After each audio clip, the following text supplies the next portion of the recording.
कि कहवा से आवेला लगानिया कहाँ के ले जाला नु हो।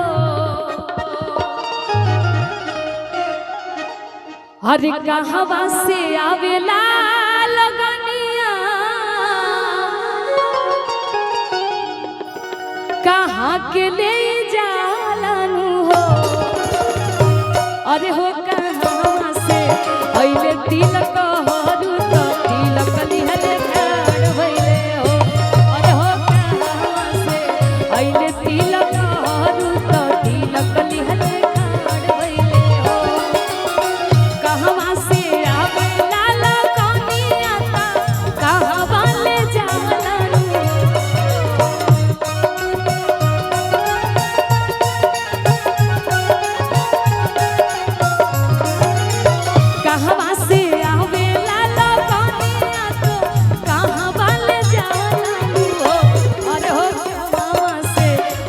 तिलक हरू तो तिलक लिहले ठाड़ भइले हो।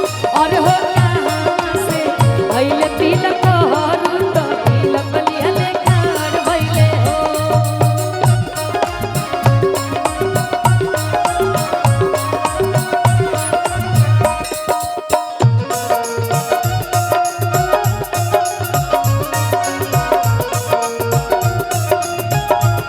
भैया भैया आइए ना एक बार दो लाइन रहेगा बा। सुननी सुनो की दीदी पकड़ा ली रहरिया में।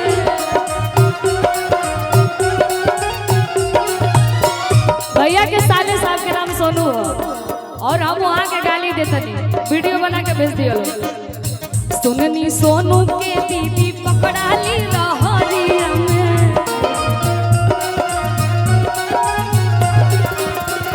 सगरो गौआ में भइल बाटे हाला रखले पटीदार के बाड़ी।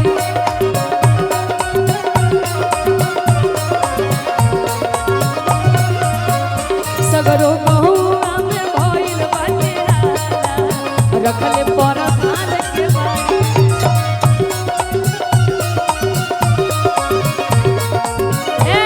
इतने ना कि खोलवा तारी घूम घूम के ताला, खोलवा तारी घूम घूम के ताला रखल परधान के बाड़ी।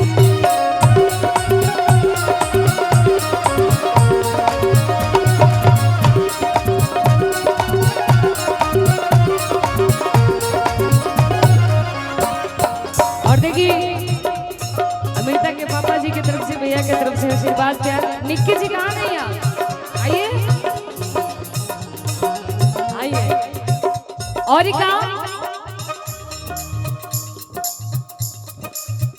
आइए साथ में गाया जाएगा। भैया माइक दीजिए।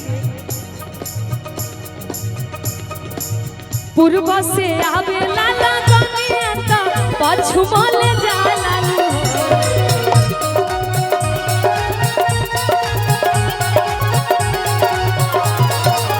पूर्व से आवेला लगानिया तो पछुमल जाला नु।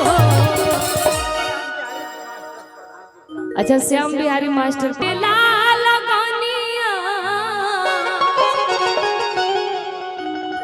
और पछिमाल जालानु हो। अरे हो जनकपुर से पहले तिलक हरू तो तिलक